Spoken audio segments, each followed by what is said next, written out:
পৃথিবী কি এক ভয়াবহ ধ্বংসলীলার দ্বারপ্রান্তে? চারদিকে যুদ্ধের দামামা, পরাশক্তিদের হুঙ্কার আর সাধারণ মানুষের আর্তনাদ সবই কি একটি মহাপ্রলয়ের ইঙ্গিত দিচ্ছে? আমরা কি তবে সেই যুগে প্রবেশ করেছি, যে যুগের কথা আজ থেকে 1400 বছর আগেই সতর্ক করে গিয়েছেন বিশ্বনবী হযরত মুহাম্মদ সাল্লাল্লাহু আলাইহি ওয়াসাল্লাম? আজকের এই ভিডিওতে আমরা মেলাবো বর্তমান বিশ্ব রাজনীতি, ঘনিয়ে আসা তৃতীয় বিশ্বযুদ্ধ এবং ইসলামের সেই কাঙ্ক্ষিত মহামানব হযরত ইমাম মাহাদির আগমনের যোগসূত্র। ভিডিওটি 1 সেকেন্ডের জন্য টেনে দেখবেন না, কারণ আজ এমন কিছু গোপন রহস্য আপনার সামনে উন্মোচিত হবে যা আপনার ভাবনার জগৎকে ওলটপালট করে দেবে। একটু লক্ষ্য করুন বর্তমান বিশ্বের অস্থিরতার দিকে। একদিকে মধ্যপ্রাচ্যের জ্বলন্ত আগুন, অন্যদিকে ইউরোপ আর এশিয়ার সীমান্ত উত্তেজনা। রাশিয়া ইউক্রেন সংঘাত থেকে শুরু করে ফিলিস্তিনে ইসরায়েলের বর্বরতা, সবই যেন একটি মহাজাগতিক সুতোই কাঁথা। পরাশক্তিগুলো আজ শান্তির বদলে পারমাণবিক অস্ত্রের ভাষায় কথা বলছে। বিশ্বের অর্থনীতি আজ ধসে পড়ার মুখে, মুদ্রাস্ফীতি আকাশচুম্বী, আর মানুষ এক অনিশ্চিত ভবিষ্যতের দিকে ধাবিত হচ্ছে। আধুনিক সমরবিদরা একে তৃতীয় বিশ্বযুদ্ধ বলতে নারাজ হলেও পরিস্থিতির ভয়াবহতা বলছে অন্য কথা। নবীজি সাল্লাল্লাহু আলাইহি ওয়াসাল্লামের একটি গুরুত্বপূর্ণ হাদিসের দিকে তাকানো যাক।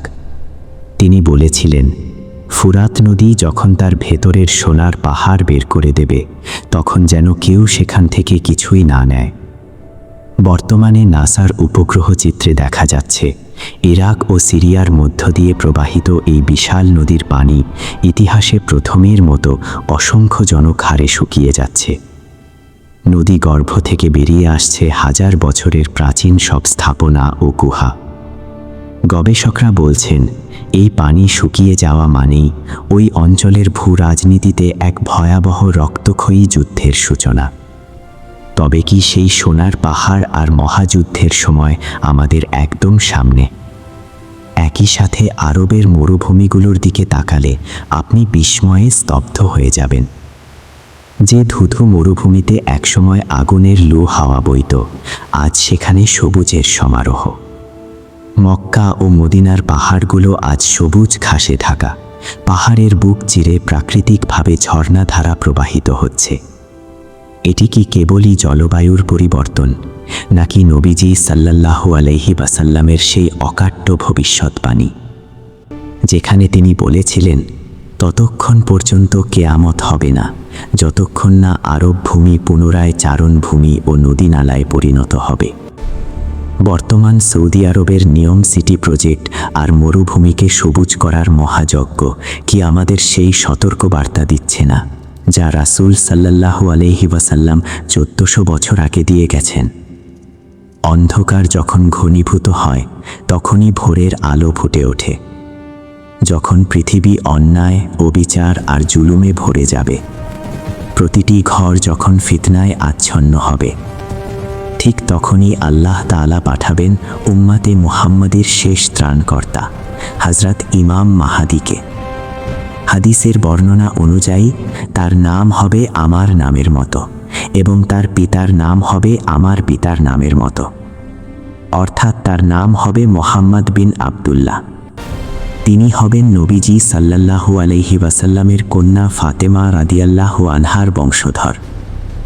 বর্তমান ভূ রাজনীতিতে আমরা দেখছি মধ্যপ্রাচ্যের রাজপরিবারগুলোর আভ্যন্তরীণ কোন্দল। হাদিসে এসেছে, আরবের এক শাসকের মৃত্যুর পর তার 3 সন্তান সিংহাসন নিয়ে বিবাদে লিপ্ত হবে। আর ঠিক সেই বিশৃঙ্খলার মাঝেই মক্কার কাবার প্রান্তরে তাকে অনিচ্ছা সত্ত্বেও বায়াত প্রদান করা হবে। এরপর শুরু হবে ইতিহাসের সেই ভয়াবহতম মহাযুদ্ধ, বা আল মালহামাতুল কুবরা। সিরিয়ার দবিকে হবে সেই চূড়ান্ত লড়াই।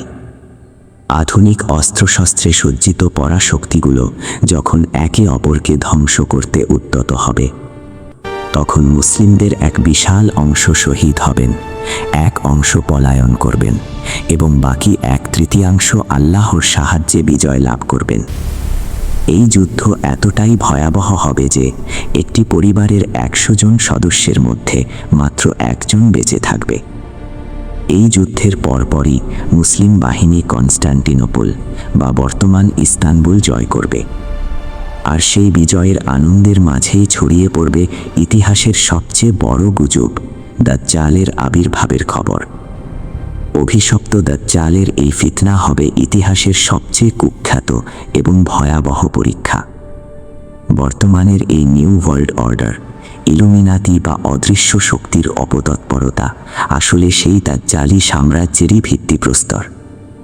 প্রযুক্তি দিয়ে মানুষের মগজ ধোলাই করা হচ্ছে, অশ্লীলতাকে স্বাভাবিক করা হচ্ছে এবং ডলারে ভিত্তিক বৈশ্বিক অর্থনীতি দিয়ে মানুষকে দাসে পরিণত করা হচ্ছে। নীল নদের পানি থেকে শুরু করে লোহিত সাগরের উত্তেজনা, সবই যেন দাজ্জালের সিংহাসন তৈরির একটি ধাপ। প্রশ্ন জাগতে পারে, আমরা কি তবে সেই মাহেন্দ্রক্ষণের একদম শেষ প্রান্তে দাঁড়িয়ে?